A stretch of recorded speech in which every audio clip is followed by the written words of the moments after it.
Hello, everyone. Welcome to the show. It is going to be blockbuster. We have an interview with a special person in the community that has something to say regarding her encounter with Joshua Brown. And I'm going to read from my father's Bible, Proverbs 11. He has underlined, and this is unusual, he's underlined it in pencil. And most of this Bible is underlined in pens, but it's in pencil. Maybe that was all that he had by his side at that time.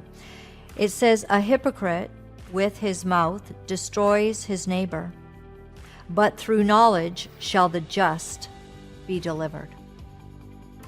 Amen.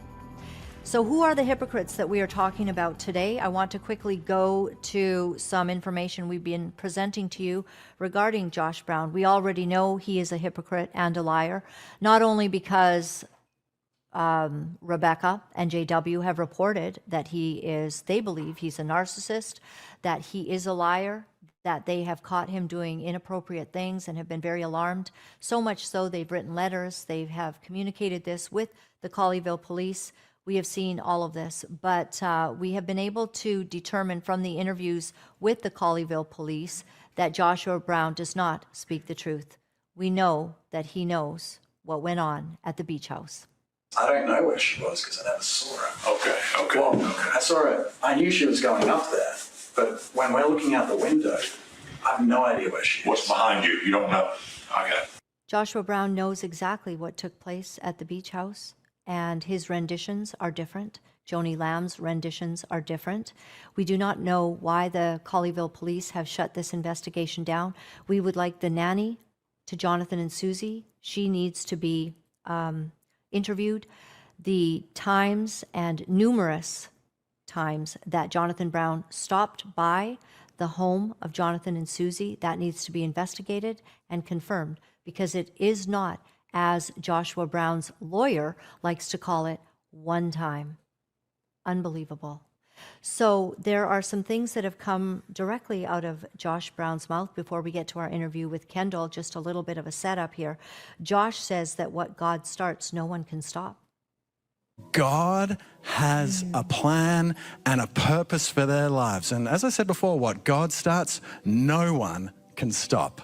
We believe that, actually, and those are some of the truest words that Josh Brown has ever spoken.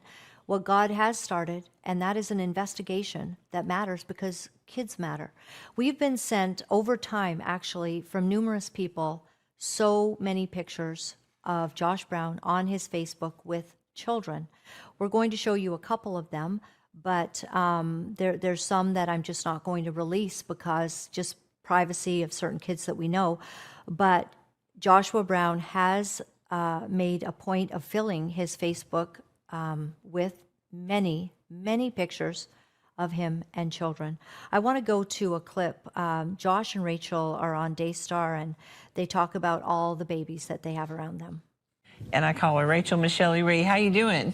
We're doing good. We're happy to be here. How are you today, Josh? I'm fantastic. You know, just seeing what God is doing and what God starts, nobody can stop. No one can get in the way. And just to see all the impact around the world, and that we get to serve a mighty God who is awesome. And it's just overwhelming at times. It is, and we have a cute little boy running around here somewhere. He's somewhere. He's behind the scenes, and we'll have to show you a little bit, maybe on another show, of what he was doing this morning. But he was checking out the camera for the first time and learning how to be a camera operator, so that was really neat. We love having all the babies around here, don't we? We sure do. I think he got his first job at Daystar this morning, so that's pretty cool at age 5. Exciting. It's interesting, you know, we just got that word that Benny Hinn had asked Josh to pray on Heart for the World a few years ago, and he was not able to pray. He just stumbled through the whole thing very uncomfortable, as if he didn't know how to pray. And he's on Daystar, and he's, you know, traveling the world singing. If you can go to my share, JT, I believe it's still there. This interview that took place with the Colleyville police. We thank you. We thank Roy's Report for dropping all of this exclusive interview. And as they entered in to be interviewed by the Colleyville police, one of the first things that came up was that Josh, I guess, had reported, that he felt harassed because somebody was taking pictures of him at the gym. Well, we know exactly who that somebody is now. And earlier today, I was able to have an interview with Kendall, the woman who felt it was her duty to take pictures of Joshua Brown at the gym. Kendall, thank you so much for speaking with us. I was just in shock to find out that, how brave you are to speak out, because that's exactly what needs to be done. But you have had some very bad experiences with Josh Brown at the gym. So let's start, first of all. I know this is a bit harrowing and you're just getting here and, we've had to set up really fast. But basically, you go to a gym and Josh Brown has been there numerous times. Yes, I do. And he does. He has, Yeah. unfortunately, yes. Yeah. And so I saw this to begin with. I saw this one. Let me see if I can just pull this up. So you actually, you wrote to Jonathan and you said, I'm posting this here for everyone to see. The Josh Brown in this interview is exactly the man he is in person. I took a photo of him at the gym and he's launched a war at me for it. Since then, every time I see him at the gym, he attempts to intimidate me. He knows exactly who I am from my comments on here too. He's an evil man, and while moving your family to Montana protected them, none of us in the Westlake area are safe until he's behind bars. Those were your comments and your very real feelings of being intimidated by him. So you took a picture of him. Did he see you taking that picture, I guess, at a gym? Yes, he saw me taking the picture. I was trying my hardest not to let him see what I was doing. I kind of hid behind a piece of equipment. I saw him there. This was in March. I took the picture and he immediately saw me, stood up, put his hands on his hips, stared me down. I thought he would stop, so I just kind of continued to work out and kind of ignored him. But then he didn't stop. He stayed there with his hands on his hips. So I called my husband over, who was at a nearby weight. He was lifting weights too, and then he stared at both of us, and the stare down just went on for, I don't know, it felt like 5 whole minutes, and then eventually we left because he wouldn't stop. He didn't care who saw him. He didn't care, and I was willing at that point. I was willing to give him the benefit of the doubt. I think at that point it hadn't even been announced that Pete was Josh Brown, and the case, I believe, was closed at that point. I believe that was right after Rachel had posted saying that the case was closed. So he was kind of on his high horse thinking, I'm going to go back to the gym and get some attention, and maybe some good attention. But when he got, a negative, it clearly, I wasn't taking the picture, as a fan. Yeah, he was just immediately angry. And then I didn't think that he would remember me, but he did remember my face. And every time I've seen him since then, he's the way he is on camera. Right, and you've written you've written more even about those encounters. So I do have another screen share here, JT, and you say Jonathan Lamb. You're writing to him. That's why I'm posting it here publicly. So you'll see in the beginning of his video, he goes to the PD office, and you're talking about this moment when he actually is in the office of the police getting this interview, and we wouldn't know what he was talking about. I actually didn't fully understand that part, but you're the person he's talking about because he says someone was harassing him at the gym. And all I did was take a photo of him to send to friends with kids in the gym childcare, because basically you're saying we need, as a society, because they're not doing anything about this, we need to make sure that we're protecting our kids. Is that fair to say? Yes. Exactly. Yes, it is. And actually, I had seen him at the gym, and I texted these friends before I took the picture, and I was like, I don't think I'm gonna say anything, but should I say something or whatever? And they're like, yes, take a picture, like put him on blast. It's not okay for him to be there. This is basically a premise of childcare. There's children walking in and out all the time. The last time I saw him, he was standing in the lobby talking to a friend loudly. This gym in particular, there's a lot of like Christian celebrities. It's a very nice gym. It's Lifetime in Westlake. It's more of like a resort. It's an alternative for country clubs. There's a ton of Christian celebrities that live in the area. There's a lot of Instagram influencers and just Christian people. It's the mecca for like DFW is like pretty much the mecca for Christianity. And Westlake in particular is one of the more affluent areas. So that's where everyone that went to Gateway, everyone that's involved in Daystar, that's where all the, that's where all of anyone who's, I guess a big name and has money, they're going to go to this particular gym. It's more expensive than the other Westlakes in the location, and it has a restricted amount of people that are allowed to be members. Wow. So the last time I saw him, he was just standing in the lobby talking to his friend loudly, just wanting to be seen. And I used to live in LA, so I've seen this before where celebrities will go like to the hotel lobby and talk to a friend and just wait for people to come up to them. And this is exactly what he was doing, except he was standing between the lobby and the childcare. So I was like, oh my gosh, I can't, like, I can't. Wow. That is so interesting. And thank you for sharing this with us. I mean, how else would we know? We know that we've got a problem. We know that we've caught him lying even to the police officers. There is no doubt about it. There is no doubt that he is giving false false scenarios about what happened at the beach house. And so it doesn't, his own family has called him, and I mean extended family, Rachel and Rebecca, I should say, Rebecca and JW have said he's a narcissist. They have said that he's a liar. And so this is in keeping with that kind of character. But you say that as soon as he took the photo, he stood up with his hands on his hips, staring me down with his, and this was interesting to us, the beady black eyes, and wouldn't Yeah, I saw. break his menacing gaze even when I called my 6-foot husband over for help. And I wanted to get your exact words, because the beady black eyes are exactly what Susie Lamb has mentioned in her characterization of what happened that day at the beach house, which is now of huge concern to all of us.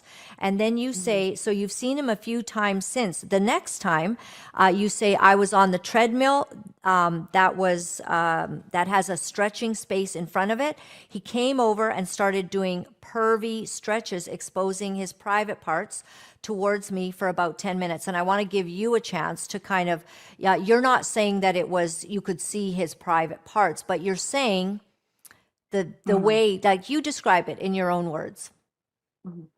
Yeah, so I was on the first row of treadmills. There's a stretch flex space right in front where there's personal training, and then behind it there's the stretch machines where you sit on them. You can do, like, you can pull your leg up, do a hamstring stretch. You can do, you can stretch your quads. But he just was stuck in butterfly, staring straight at me. I was right in front of him, probably 15 feet away from him. He was just in butterfly. And I go on the treadmill before I go to like my gym classes. So usually I'm on the treadmill for about 10 minutes. And he did not get up the entire time until I got off the treadmill to go to my class. And I just thought, okay, well, that's what a pedophile would do. Like, what are you even doing, dude? Like, at least like have some self-awareness. Like, it's just, it's blatant. Yes, and we will say for all of us that we will call him an alleged pedophile. He has been accused of this. Excuse me. Yeah, he has been accused of this, and we'll maintain that so that so that we're protected, because he has not been charged with anything. Although it is our firm belief that this investigation needs to be reopened by the police. We have caught several things that he said that are gross errors. We also know that the police have not interviewed the nanny. They have not interviewed key people, Denise Boggs, Debbie Lenhart. They have not interviewed people that should have been in on this investigation. So what you're saying is that, and when you say butterfly, is that legs open or something, if we're not really understanding the gym lingo? So he has like one knee on each of these little like wings, and then it like pushes your legs down, and so like your feet are together and your knees are down. Got it. And you're Okay. basically, yeah. I would know this if I went to the gym more, Kendall. So thank you for sharing this with me. Oh, you look like you Also, go to the gym a lot. thank you. Yay. All right. I like it. More than Pete, that's for sure. Right, right. So what happened? So you're kind of saying that what you feel happened was that it's an intimidation tactic because he already knows Yeah. that you've taken his picture and he recognizes you and he's staring with his black beady eyes whenever he can. But now you're in the gym somewhere and he decides he's going to go right in front of you and do this butterfly and continue, these, as you call them, pervy stretches. So it's, your body's moving and whatnot.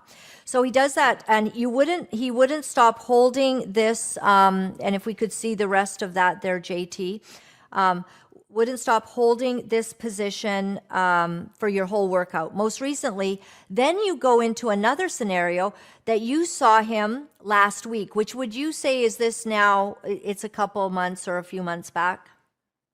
Hi, baby. This was 2 weeks ago. 2 weeks ago. Julie Royce's, I watched Julie Royce's release of his Colleyville PD deposition, or I don't know if it was a deposition because he wasn't being questioned, but his Right. interview with the Colleyville police officer. And when I watched it, because I had two friends the night it dropped text me, oh, I think he's talking about you, because I have been sharing these photos with my friends, talking with them about what's been happening. I have like a very kind of like jokester personality, so I've just kind of found humor in it all. Like what else can you do, really? But they were the ones that were really like, no, like this isn't okay. This is crazy. This is bad. So when the Julie Royce report came out, a few days later, there was a lawyer. Her name's Vanessa Johnson. She used to work in criminal prosecution. She and I actually both have similar legal backgrounds.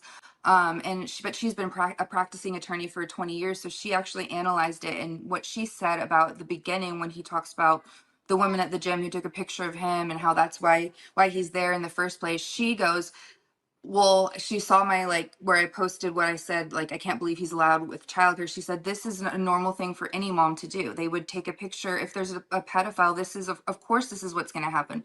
Like, what makes him think that this wouldn't happen? Like, We love and Vanessa so what Johnson, and we just thank her Yes. for that analysis.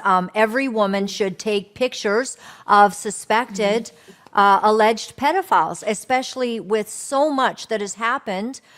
28 broadcasters having left Daystar because this has created such a furor. It has split apart a family. It is no small matter. Debbie Lenhart wanted to continue meeting with Josh Brown because there was not enough evidence. I mean, she met with he and Rachel one time, and Rachel did all the talking. And she said, you need to come in on your own. He has not cleared himself.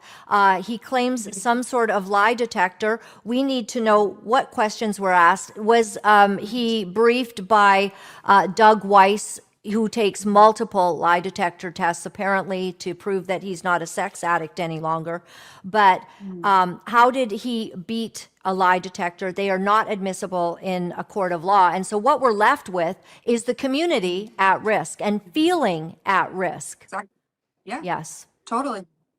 It's true. And after I watched that videotape come out, up until then, it was all fun and games. And then I just see him, like, right off the bat talking about the encounter with me and how his representation of facts was such a gross misrepresentation. And compared to what the truth really was, that I felt this just this righteous fury. And then I watched the whole thing and I was like, this guy's native tongue is lying. Like, he is of his father, the devil. He started lying, start to finish. And he started lying about me. He finished saying that they should take away Jonathan and Susie's kids and that those kids aren't safe with him. Like, I have done teacher training where you're supposed to be able to help identify pedophiles. They always want to be places where there's childcare, and they always want to first they seduce the parents, then they seduce the kids, then they try to push the parents out of the picture, and then they want full control over the kids. And just the fact that he brazenly conducted the entire playbook in that interview, yet was not charged, yet they didn't interview the nanny, yet this didn't go any further.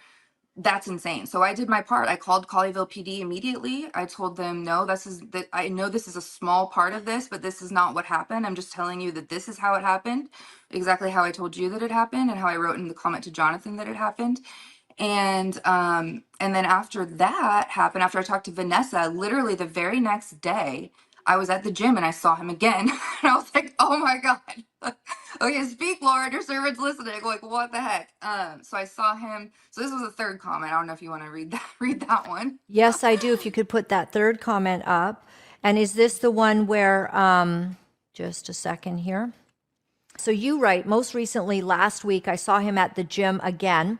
He spotted me from 50 feet across the gym and bypassed 5 towel dispenser stations to go to the one right next to my treadmill. This is stalker, dangerous behavior on the part of Josh Brown. I will just say that I would be very intimidated if he was doing that. We know he had a problem with you taking a picture with him. We know he knows your face. You go to the same gym. And he decides to bypass all of these dispensers. He goes right to the one right beside your treadmill. He took his sweet time getting paper towels. Then he didn't wipe any of the equipment down. You will see that he tells the PD he doesn't monitor comments about this suit, you're saying, but actually he seems to know everything that everyone's saying. And that is concerning. And I know we just want you to know that we feel you should be protected, and we will make sure that the Colleyville police will get this interview, and that this kind of tactic needs to stop. So describe in your own words what happens. You're working out. He starts, I guess, heading kind of towards where you are. Mm-hmm. Yeah, so I was on the treadmill in the front again, waiting for my class. I probably had about 15 or so minutes. I usually just walk, and then I was doing like a bar class. So I went to the front treadmill, and as soon as I started walking, I saw him like on the weights way on the other side. I saw his face, but then I didn't see him see me. We did not make eye contact, but then he stayed on that piece of equipment, not working out, but like being on his phone, hiding behind the pole for like another 5 minutes. Then he got up and he went to a machine further away, but right like in the line of sight of me. And so he was sitting on the machine. He wasn't working out, but he was staring at me in between the two poles. He was just staring at me, and he was sitting there for even longer. And then as soon as he was done staring at me, I refused to look at him. I was like, I'm not doing that. But now I talked to Vanessa. She told me I should have like filmed this whole thing. But what I did was I took a picture of my treadmill with the paper towel behind me. But anyway, so then he I guess like staring at me wasn't enough, so he stood up and he walked all the way towards me, like stomping, like, oh, like looking at me like this. I could just feel like the eyes on me. And he like went to the towel dispenser. You're supposed to wipe down your equipment, just pulled out a bunch of paper towels, just kind of stood there for like a good 30 seconds, and then threw all the paper towels away and went and left. And I was like, okay, all right. Okay. Good to see you too. Yes. Good for you. I love that you are brave, that you're unafraid, and that you're willing to fight back. This is why Jonathan and Susie quite literally had to make some decisions to leave the neighborhood, because they would be on a family walk and Joshua would come driving by, screeching his tires, scaring the family, basically, like that loud noise, being intimidating. And this is the predatorial behavior that we're seeing, and you are confirming what he acts like, in society. This is not okay. And I'm sure that you're very brave, and your husband as well is strong and towering, I guess, and and with you. And Yes. and so that's a very good thing. But this is actually not acceptable that this is happening to you. No, and I talked to Susie yesterday, and she said you're not the first person that sent me pictures of him at the gym. So I don't know if he's doing this to. She also said she had one friend that had to start going at night when her husband could go with her instead of being there during the day. And so he could be doing this to more people. And I just want to speak up and be like, keep taking pictures of him. Like, don't be scared. Right. And you had a really good point as well about attending Gateway Church. And I do remember in the early days that people were calling Gateway, multiple families, and insisting that their children be protected, that they would be assured that Joshua Brown would not be able to be anywhere near where the facilities of the kids are. And apparently he drops his kids off. So that, there was all eyes on him, I guess. And so we appreciate that Gateway took that kind of initiative.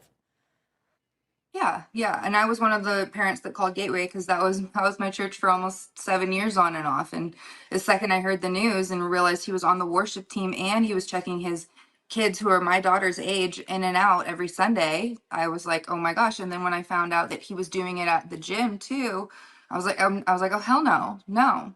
I got to say something. This isn't okay. It's not okay anywhere. He's not going to get away with this. So that's how I felt. When we do not feel justice is being done or things are being done correctly, this is sort of the fear that does end up coming, over, people in society. This is what happens.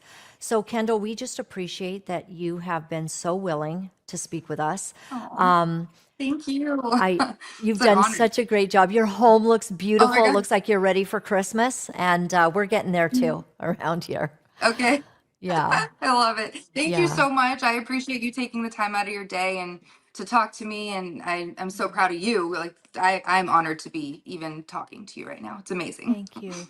Thank you, Kendall. We've all been brought together sort of under this whole Daystar thing kind of erupted, and it's caused us to meet new friends, to make new acquaintances, to stand together, whether you're, in Texas and I'm on the other, another even country. Well, no matter what it is, we just appreciate you, Kendall. I admire your strength as another woman who feels that we have to be strong and not be fearful. I see that strength in you, and I just, I'm appreciative. And this means a lot, and we do hope that people are on guard. Thank you for taking time with us, Kendall. And we'll speak again. Let us know, please, ongoing. If you're having more problems, let us know. One little thing out that you're worried about, let us know. And we're also sending this to the Colleyville Police. Thank you so much. I appreciate it so welcome. much. Thank you. Blessings. Thank you. Thank you so much, Kendall. I want to share with you just a little bit about how we got here. For those of you who are saying, what is this Daystar, saga? What really took place here? I want to show you sort of when it started. There was an outcry from Baby Lamb, and there was concerns, and an investigation kind of got started with Susie and Jonathan. And we'll show you how Joni talks about this incident and the granddaughter at preschool in 2020.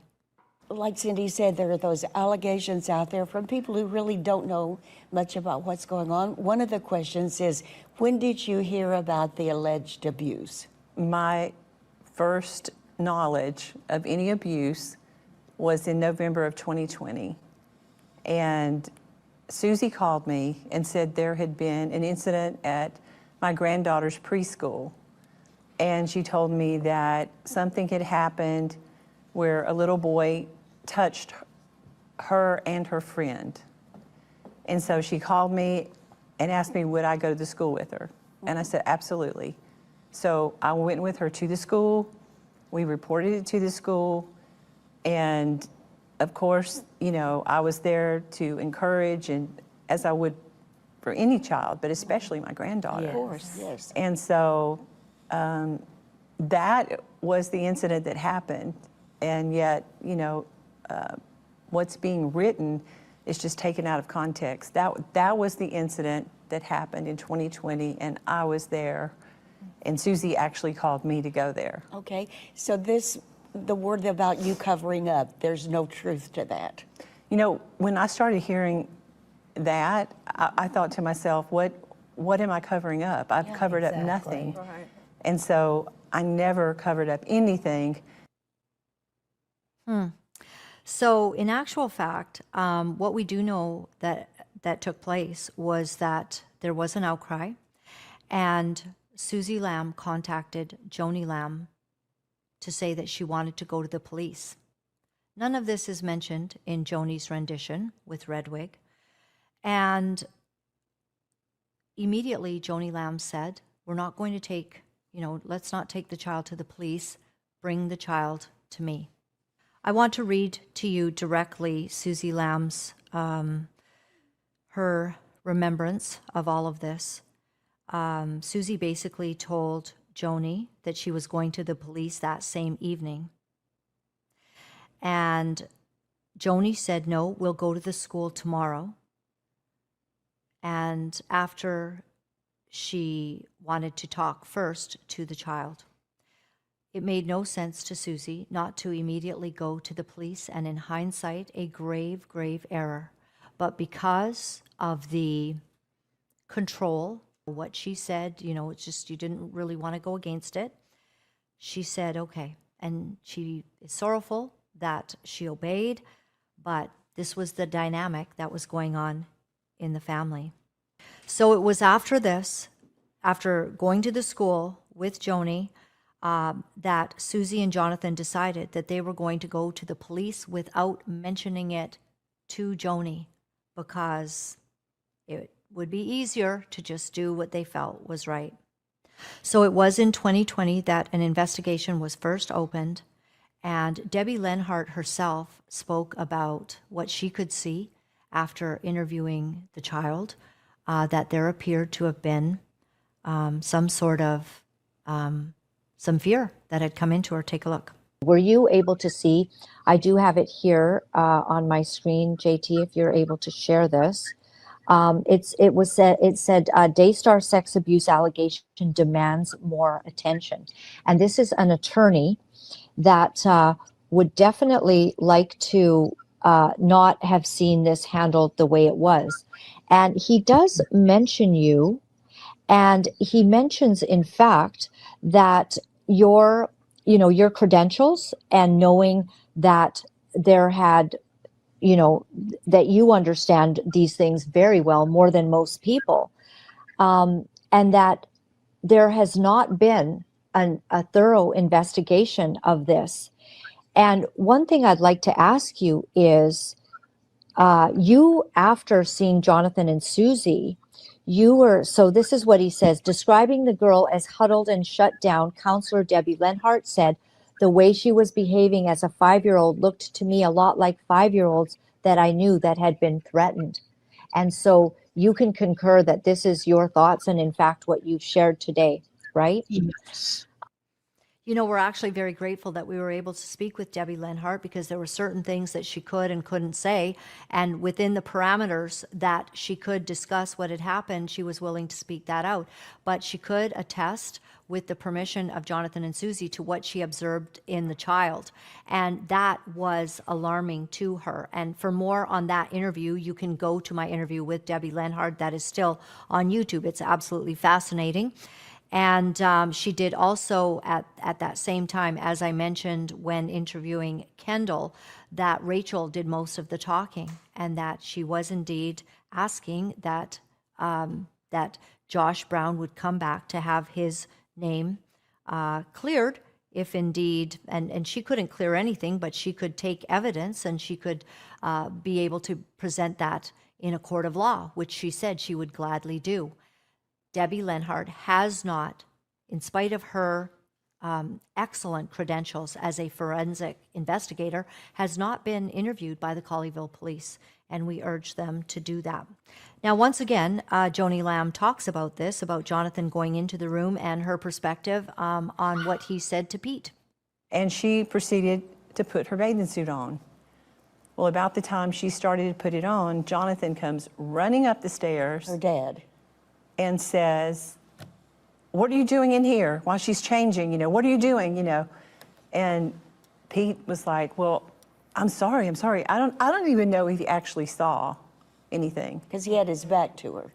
How you know that, Red Wig? Nobody told you on the show. You getting ahead of the script, Red Wig. You getting ahead of the script. You wasn't supposed to say that yet. Other words, Red Wig is so eager to be a ride or die that she said, Joni, I'm going to just throw in something in there I'm going to just say his back was turned to her. His back was turned to her. You wasn't there, Red Wig. But somehow, you know his back was turned to her. Brothers and sisters, Joni is telling Pete's side of the story. That's all this is. I just love the way Redwig knew where Pete was standing, whose back was to whom. Absolutely fascinating. But here's the thing. It's so interesting that when Joni Lamb is speaking about her own son's perspective, she kind of does it like what's wrong with him? Like this was just like terrible. And then Pete, who we now know as Joshua Brown, well, then he was just saying da da da da da. It is absolutely uncanny the way that Joni Lamb has taken Joshua Brown's perspective on everything.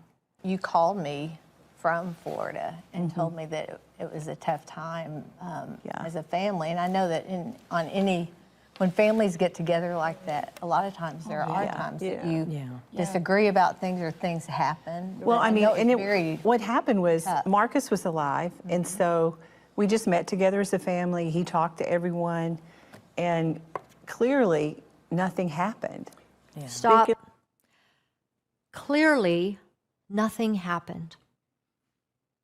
Did it not matter that by the time she's sitting in this chair telling this version, she's still saying clearly nothing happened? By this time, she knows that Rebecca, JW, Jonathan, and Susie, by this time, she'll know that they have been in prayer before they get to the beach house, and that they were asking God, also praying with Miss Denise Boggs, that the Lord would reveal if something was wrong, because they felt something was wrong. Rebecca and JW had reported all this inappropriate touching. What we didn't know at this point, and what Joni Lamb didn't know at this point, was that her own housekeeper was going to be able to corroborate the story of Susie, that Joshua Brown followed her up there. That has been confirmed. And yet, Joni Lamb's story remains consistent with the version to this day of Joshua Brown, despite everything that has come out. Now, at this point, she's going to know Jonathan and Susie have left the organization. They have stood by what they felt was right. They have been very, very upset that they had been given misinformation, that Joshua Brown was exonerated, that Rachel Lamb Brown had lied about that. And what Joni Lamb did, even at the beach house, was declare, the Lord told me that Pete is innocent. Joshua Brown is innocent. And of course, by this time, we all know that we can't believe anything that Joni Lamb is saying. She is not the voice of God.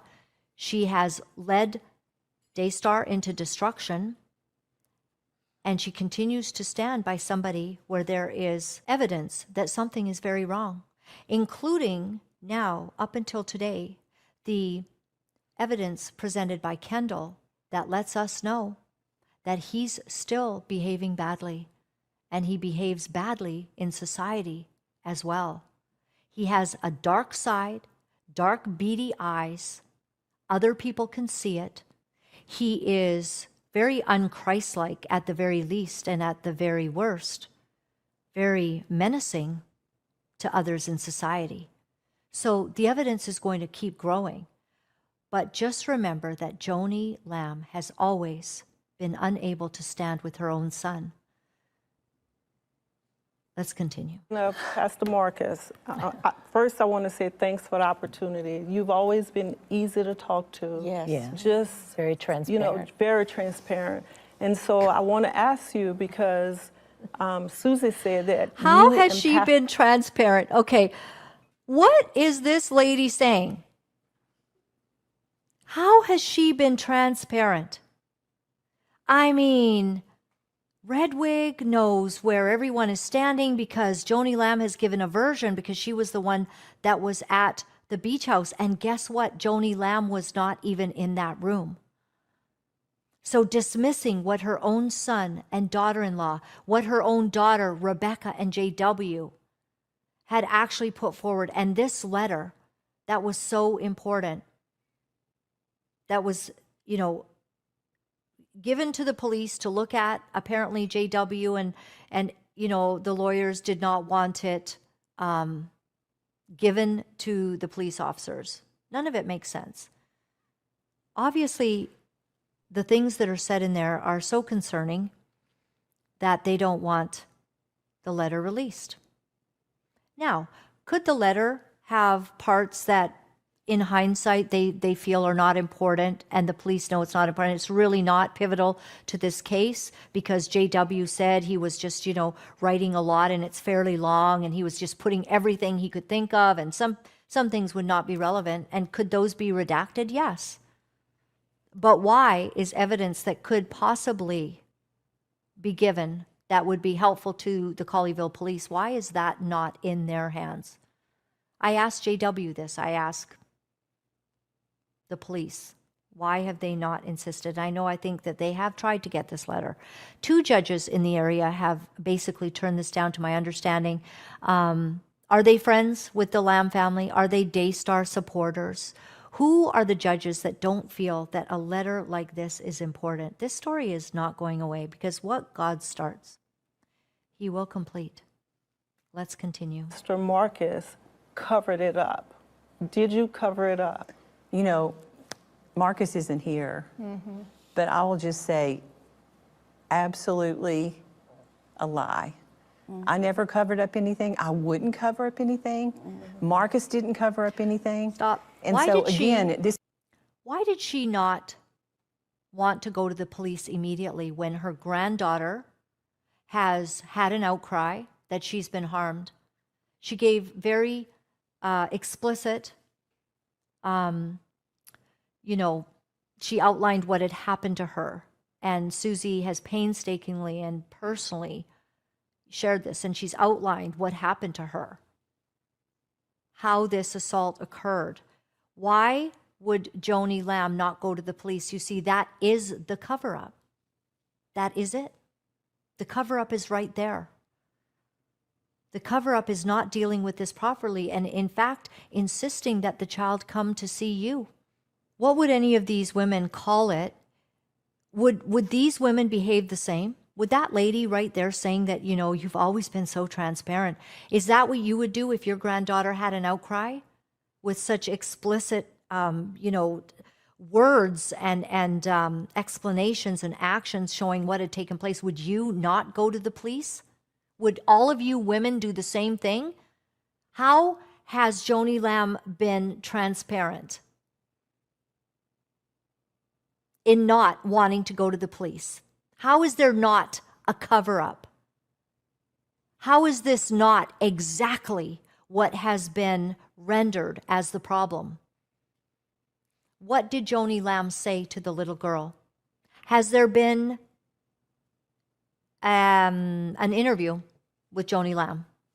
This is another person that Colleyville police could interview and say, we'd just like you to tell us exactly what did you say to her? Because we all know that since that meeting,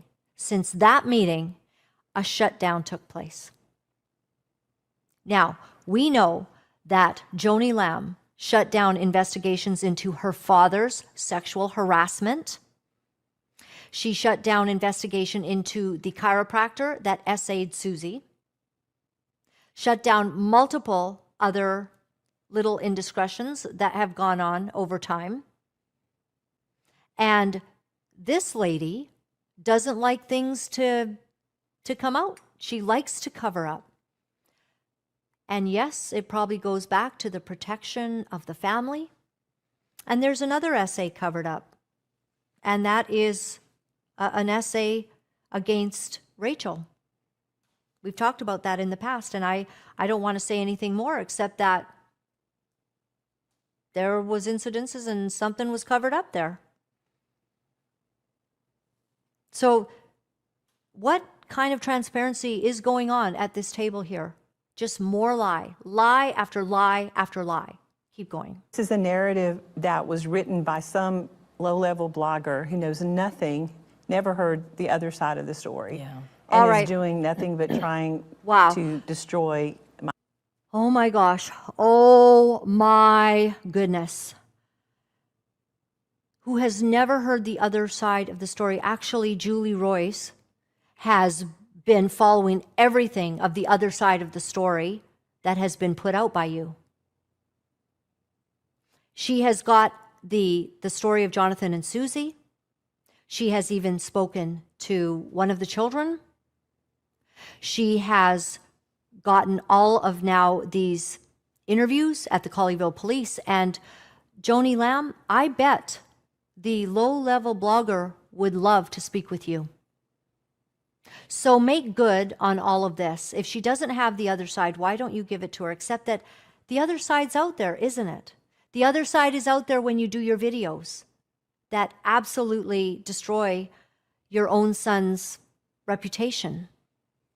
You've chosen all of this, and it's not just over this incident. We know well that it's over the marriage with Doug that was not accepted by the family. And of course, people have had to move on and try to accept this.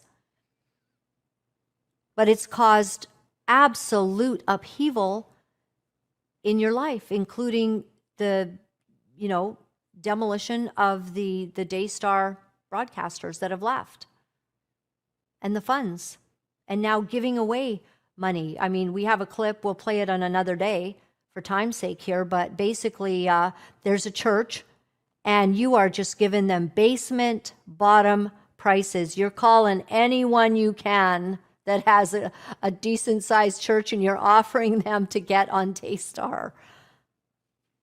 That's where this has come to. And you dare to call Julie Royce, who has reported accurately, who has told the truth, has firsthand witness accounts. She is not a low-level blogger. And I don't know if you're, throwing, the podcasters in there, but all of us actually are looking for righteousness in this day and age.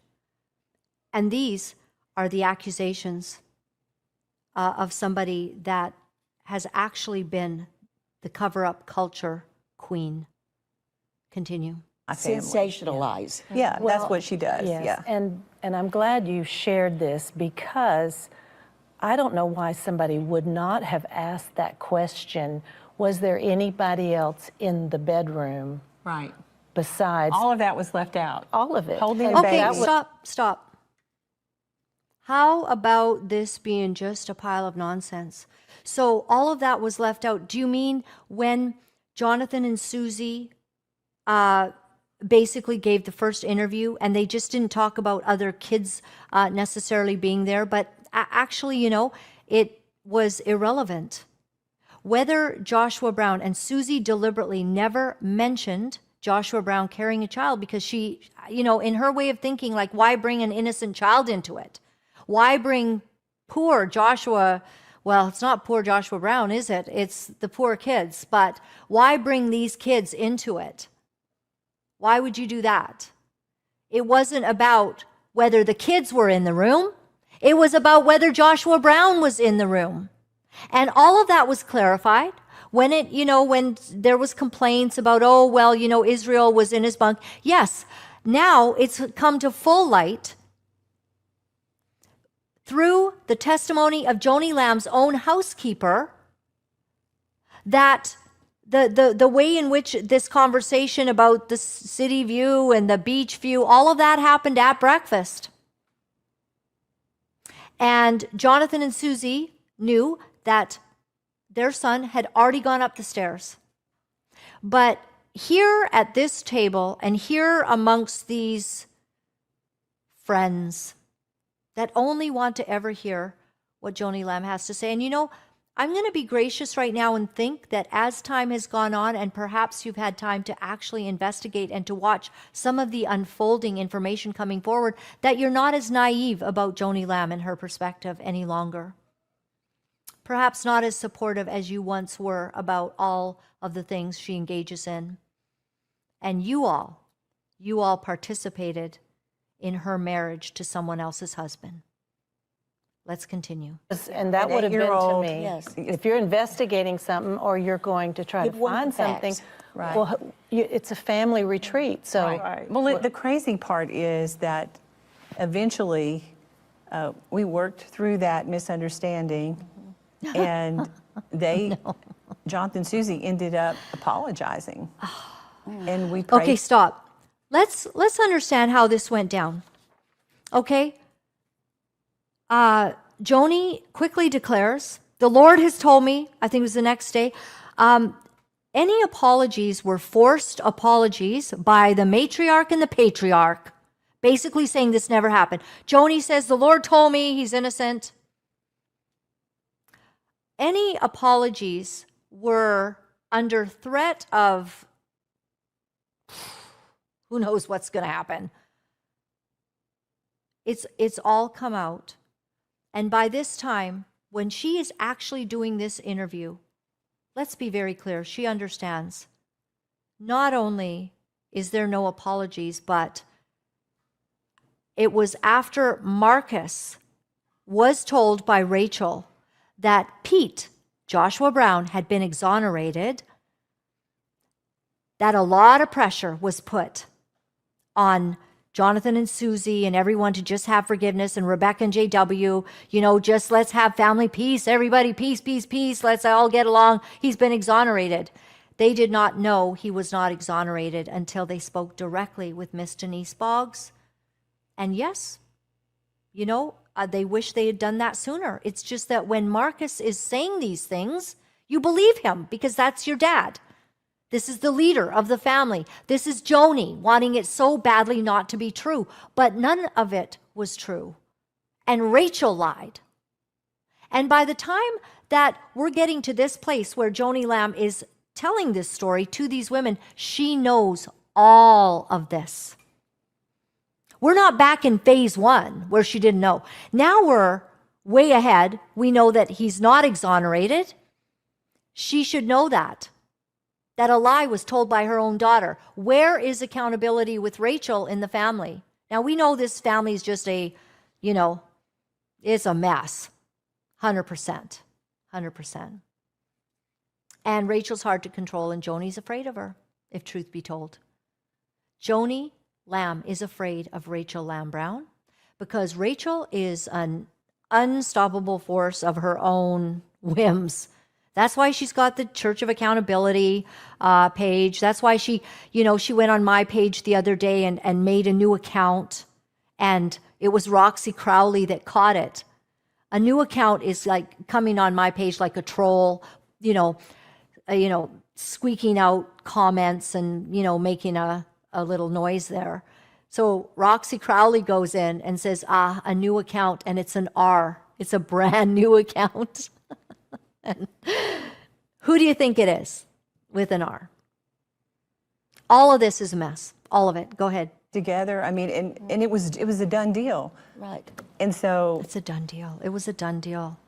The timing of later this coming out or being pulled up again out of the ashes when there's no validity to it just blew my mind. I'm like, what in the world? Blew her mind. Well, but did you continue to do things as a family with Jonathan and Susie and their family? Oh, absolutely. Yeah, and this is the thing. Did you continue to force the kids to hang out? This was 2021, and exonerated? Marcus passed away and was graduated to heaven in November of 2021.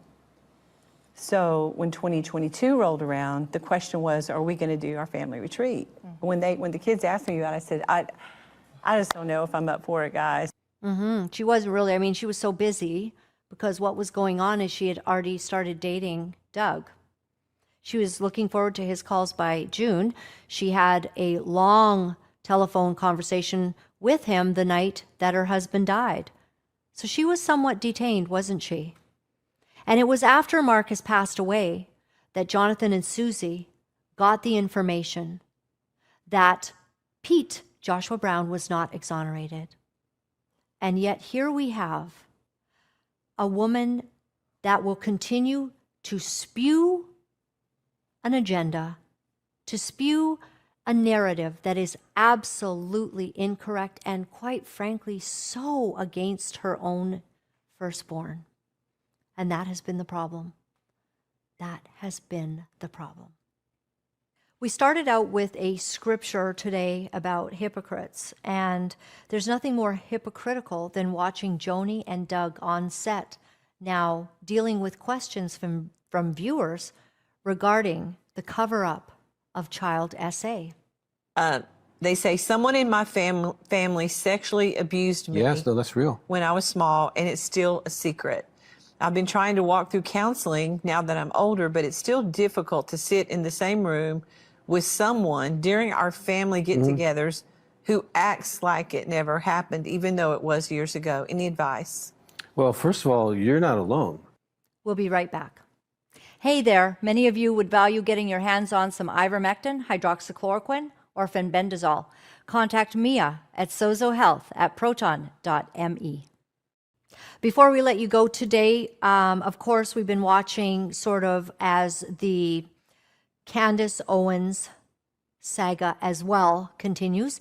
And Midday India has something that they have shared. And if I can just kind of read it, I'll just tell you, just to catch you up with Candace Owens.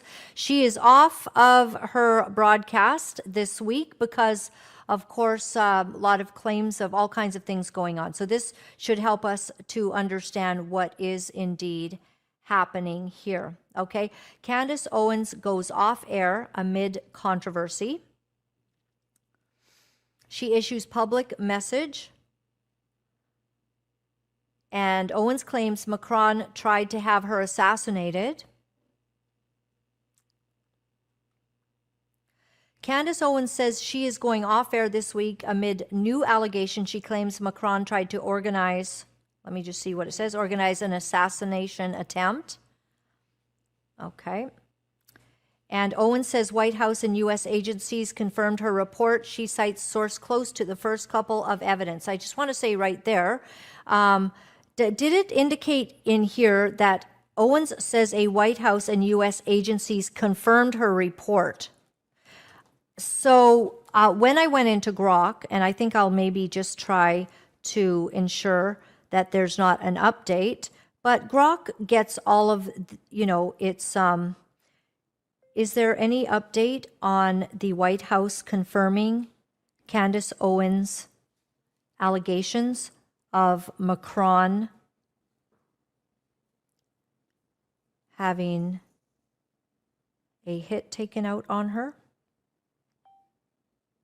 Okay. No new White House confirmation exists on Candace Owens' allegations about Macron. So what Grok is saying is that, let me just let you know today, it is saying that no, the White House has not confirmed, let alone 100% confirmed, any assassination attempts by French President Emmanuel Macron against Candace Owens. This appears to stem from Owens' own unsubstantiated claims amid an escalating public feud.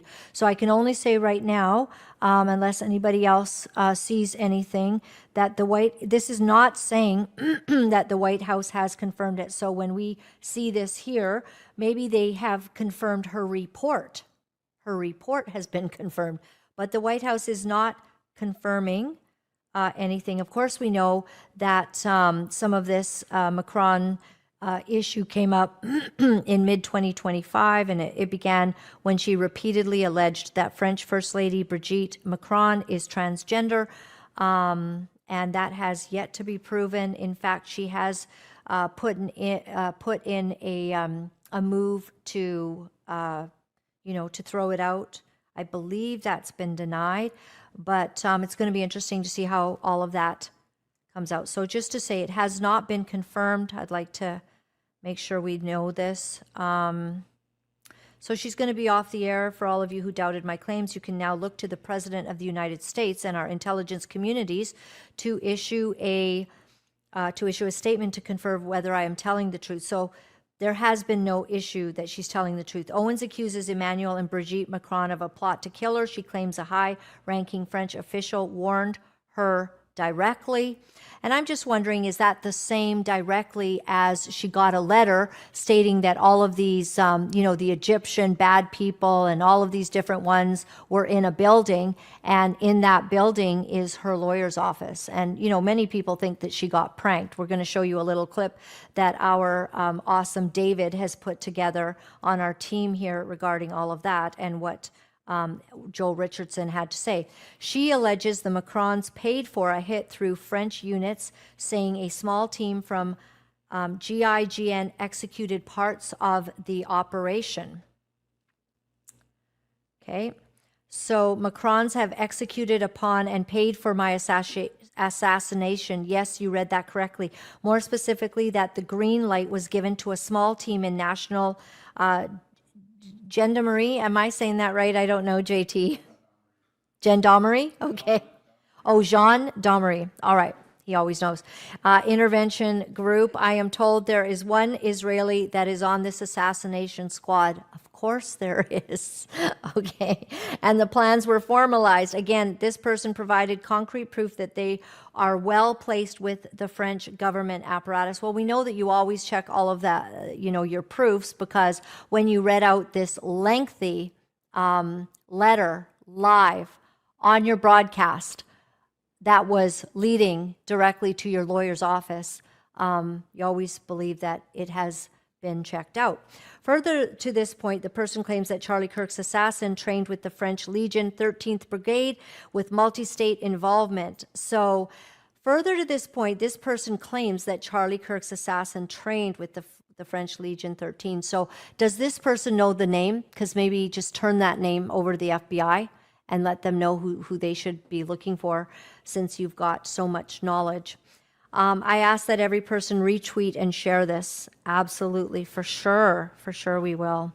I haven't been able to because I've been busy, but Owens ties the claim to Charlie Kirk's assassination in Utah. She says his killer trained with the French Legion 13th Brigade. What else is she saying here? Telegram chief Pavel Durov, saying that right, says the claims are entirely plausible. He backs her theory of French involvement in Kirk's death case because everything's plausible. I mean, is it plausible that, all kinds of things could it be plausible? All right. Owens also repeats earlier claims of possible Israeli involvement despite FBI charging Tyler Robinson with Kirk's murder officially. Okay. She warns journalist Xavier Poussard he's also at deadly risk, because he's also reporting on the transgender take. Owens urges Americans to share her message across all platforms. Yes, for sure. The Macrons are suing Owens in Delaware for defamation claims. They say she spread false lies about Brigitte's identity. I don't know. I mean, how am I to know? I mean, it seems a DNA test can put this to rest. So let's get that. She's talking about, no pictures and things like that. And, I've had, a hard time finding pictures on a lot of, pictures for somebody that, we're celebrating his homegoing this week, and it's been hard to find pictures. Sometimes people just don't have pictures. I don't know. Does that mean that you're transgender? I don't know. She's definitely an older woman than Macron, but all of these allegations, these are serious things. This is what I personally think is happening. I think that TPUSA is giving her cease and desist letters immediately. I think they have gotten their lawyers. I mean, if they haven't, this is what I would do if I was TPUSA. And she is getting so close to smearing Erica, but yet she just doesn't do it. She just says the people closest to Charlie Kirk are involved in the murder. The Egyptians are a part of the murder. The French, right? They're all a part of this. The French Brigade, 13th Battalion, everything. But do you got a name? Do you got a name? So, it's just been all lumped together. The guys in the bushes are suspicious. She's very, she's after Mikey McCoy because he put his hand up to his ear. Now, she says it's with his cell phone, but I think what he's saying and what they're saying is he immediately put his hand up because it was so loud. He put his hand up, and within, a very short period of time. He was calling his father. His father misunderstood because he said, Dad, there's been a shooting. Charlie Kirk is dead. There's blood everywhere. And his dad just thought that because he worked so closely with Charlie, that the blood was all over Mikey McCoy. Mikey McCoy never said that. And so I saw a video about all of this. And the dad is saying, oh, I just assumed like he saw that mental picture. You know how this is, like in a crisis. So then Candace comes on and says, oh, Mikey McCoy is lying about all of this, and the pastor McCoy, Rob McCoy, is lying, saying his son had blood all over. He didn't have any blood on him. They're liars, they're liars, they're liars. Now the McCoys and Dr. Frank Turek have to have security with them wherever they go because their lives are now in danger. They are getting death threats because Candace Owens is telling the world that these guys are behind the killing of Charlie Kirk. So this is all crazy. So recently in my interview with Joel Richardson, he was able to put together some pieces and he's got some inside information, and here's what he had to say. Really, if you follow Candace, she is the new QAnon. She promises new information any day now, it's going to break, and she's always stringing people along, and she's making millions of dollars doing it, millions of dollars. And here's the thing, if you want to be skeptical, cool. Be equally as skeptical toward the government, be equally skeptical toward the conspiracy theories. If you're skeptical of the government and the media, also be skeptical of Candace. The problem is people aren't doing that. Oh, she knows. And again, we're watching almost a mass psychosis event taking place. I appreciate you saying that. I agree 100% with you because she doesn't seem rational. And I know she just read out loud a huge letter, I think 2 shows ago. She's reading out this huge letter with all of the addresses that are in this letter. I don't know if she was punked or pranked or whatever. It goes to her lawyer's building. It's her lawyer's building. And when she you see an aha moment on the camera when she's going, oh no, because she's talking about, because he says, and I'm sure you checked this out because you verified everything. You can verify this, you can verify that. And then you see this aha, and then she goes, Cash Patel, I guess, is out or something like that. You know what I mean? And I mean, there's people mocking her to no end online. But the shocking part is the lack of discernment. And that's where I'd kind of like to take you in this conversation to discernment. There is a massive shift in being able to actually see what the truth is. And something has blown the gasket in a lot of people's brains in our society. To me, when I look at Candace, I'm like, it's clear. She's just out of it. Yeah, exactly. Her story doesn't end well. After she got embarrassed because she was using her lawyer's office, then the next day, I honestly think the next day she came out with this big story. I was just contacted by someone from within the French, and she uncovers this big plot. And I genuinely think she made that up because she was so embarrassed. She has an ego big as Saturn. Whenever she gets embarrassed, all of a sudden it's this new big thing. Just like, again, when she got fired. And of course, she says the French are trying to assassinate me. And of course, there was an Israeli involved. She always has to, include the Jews in the story. But her story doesn't end well. It does not end well. I've heard that her husband is terrified of her. They're sleeping in separate rooms. Some people are like, oh, she had babies. Maybe she's dealing with some postpartum, hormones or this type of thing. She's clearly having a major episode, and the hope is that someone in her life would get her help. Yeah. Because she clearly needs it. I can't imagine that things are going well in Candace Owens' home. There's just signs that she's not well. And some of you are writing me, and you're 100% behind me for going out about, speaking about Candace Owens. And then some of you are really upset because you think that she's rational. And I want to ask everyone, please, critical thinking is important. This is how we get snowed by these wolves in sheep's clothing in the church, because we have no discernment. And I think Candace Owens is a neat person. She's brilliant. It might be adding to some of this crisis right now that she's just gone down a path. Once you begin, first of all, her terrible, terrible things, calling Jews vermin, calling anyone who supports the Jews vermin, and that they will be cursed and their children will be cursed if they support the Jews, she's lost her ever-loving mind. It's not okay. We can't be fooled by any of this. We can't allow this kind of talk to come in to our souls. She is wrong. She is 100% wrong. The Lord God is for Israel. So she has literally been turned over to some sort of, many people saying things about her being, demonically, intercepted right now, and that could be the case. But Dr. Frank Turek here is talking about how his life has completely changed because of her allegations, and it's not safe, it's not good, it's not right. As we all know, Candace Owens is spinning a lot of suggestions that there's all sorts of conspiracies out there about who killed Charlie. It's fine to ask questions. It's fine to suggest that maybe this happened, maybe that happened, but it's not fine to insinuate that people are guilty of murder or they're in some sort of murder conspiracy unless you have really strong evidence. My friend Mikey McCoy, whom I talked to today, is getting death threats. I get what appear to be death threats. You never know what can happen to you. In fact, before Charlie, these gentlemen were not with me. Before Charlie, we didn't even have a police officer in the back of the room. Why do we need that now?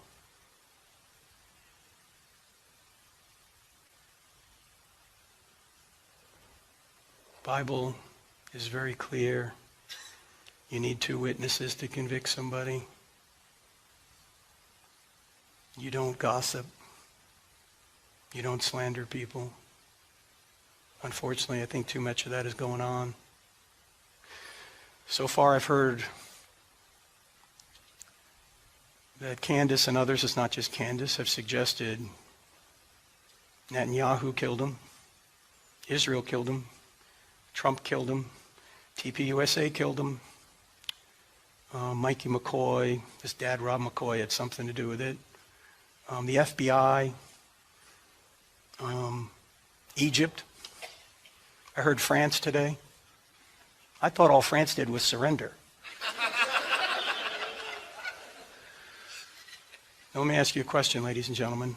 Unless those possible culprits in Charlie's murder all work together on some grand conspiracy, that most of what is being said about this has to be false. Do you see the point? If you're going to suggest all these different people are involved, they can't all be involved. It strains credulity to say they're all somehow involved. Maybe one of them did it. But that means most of what's being said about this is false. And what if the guy who actually has been charged with the crime really did it? Then every single thing that is being said regarding conspiracies, if he acted alone, is certainly false. Now, the trial is probably not going to be for at least another year. We can't keep spinning conspiracy theories without evidence. People are going to get hurt. So I plead, if you're watching this kind of stuff, or you know people that are, you need to say, hey, it's okay to ask questions. It's not okay to insinuate people are guilty unless you have really strong evidence. So none of this makes sense. And I'll tell you what, people all over the internet are talking about this. I particularly like this guy. If you have this on my share, he is absolutely awesome. And the name of his channel is Both Sides. And he has incredible takes on what is going on with Candace Owens. He knows how to just pull the nuance, you know, and sort of how she spins things. He's absolutely wonderful, both sides. I end up laughing, but today, this is actually very serious. He's done a very serious one. He believes that it's quite dangerous.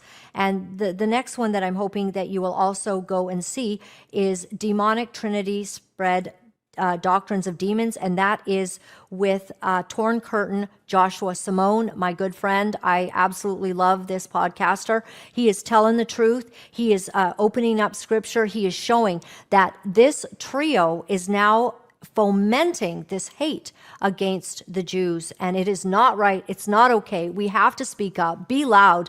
If somebody comes and says, you know, terrible things about Jews, Israelis, or Israel, talk back to them. Don't let that be a part of something that you embrace, and go and see and watch Joshua Simone today.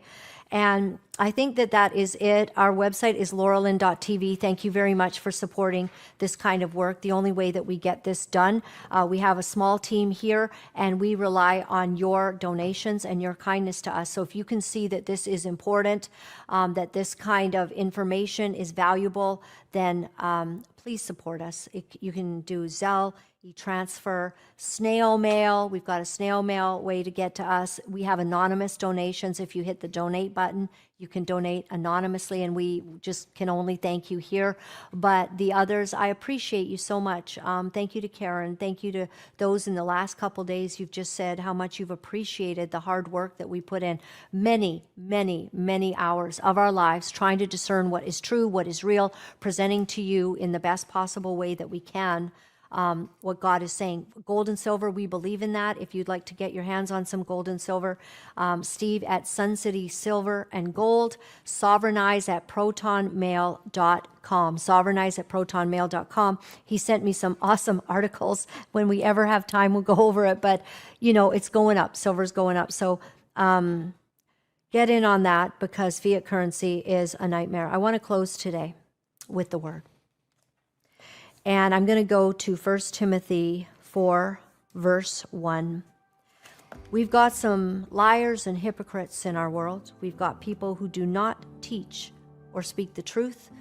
And I do believe that we've entered a real spiritual warfare unlike anything that we have ever seen before. And this is what 1 Timothy 4:1 says. The Spirit clearly says that in latter times, some will abandon the faith and follow deceiving spirits and things taught by demons. Such teachings come through hypocritical liars. Isn't it interesting that my dad's verse at the beginning of today, it's about the hypocrites and liars. These hypocrites and liars, their consciences have been seared as with a hot iron. They forbid people to marry and order them to abstain from certain foods which God created to be received with thanksgiving by those who believe and who know the truth. And he goes into some of the teachings and the things that they were dealing with in their modern day. And if the Apostle Paul were here today, what would he be saying about all of this? What would he be saying? It's a perilous time. So we have to have our discerning spirits and our hearts and our ears open to what God is saying. If you're having confusion about Candace Owens, first of all, please watch a lot more people. Please watch Joshua Simone from Torn Curtain, and also don't forget this brother, Both Sides. It's called Both Sides. Go and check out his podcast. And listen to other people literally debunking what Candace Owens is putting out there, because it is really something. Now, we do not wish her any harm. If there is any plot to kill her, it should absolutely be taken care of. But let me tell you what is absolutely not okay is putting Mikey McCoy, someone I don't know, looks like a nice kid. Looks like a nice kid. I mean, he's with Turning Point USA. He was like a protege under Charlie Kirk. Nicest guy. All of a sudden, people hate him. The entire world, you know, with a lot of different people and different views. Candace Owens shoots everything that's going out there. And if it's false, if it's lies, if it's an agenda, if it's a doctrine of demons, people are saying they just believe she's not doing well. Follow Joel Richardson. He's talking about it today as well. I think perhaps we've got a problem, and we need to have eyes to see and ears to hear what the Lord God is saying and who we should be listening to. And when someone contradicts the Word of God and is preaching a false doctrine, a false gospel, and building hate to any people group, really, it's not right to hate anyone, especially not the Jews. It's a tiny little country trying to survive with everyone that hates them and has sworn the death of all the Jews, and all of those countries are all around them.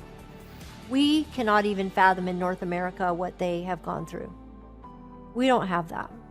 We have people that say death to America and they burn flags and all of that. But you know, when somebody wants to literally annihilate your country from off the map and to destroy you, and then other podcasters, these big name podcasters, #1 podcast in the world, going on to build this hatred, calling them vermin. No, we say no. We say no, and we have to be discerners of the times and stand strong. Let your voice count. I love you all. God bless. Thank you. You know, it's not easy to deliver the truth of what our sick world is doing, but for some of us, we feel that we have no choice. Because if we are silent about these abominable things, then we are letting evil go unchecked, and we cannot do that. For those of you wonderful people who are writing me and are sharing your encouragement, I am deeply grateful. Thank you for all the letters that you've been sending. Thank you for the donations and the support. I found out that in order to speak the truth, you have to become very, very strong. If you would go to my website at www.lauralynn.tv, you'll find all of the ways that you can contact me. Remember, my friends, all is well. All is well. Thanks for joining me.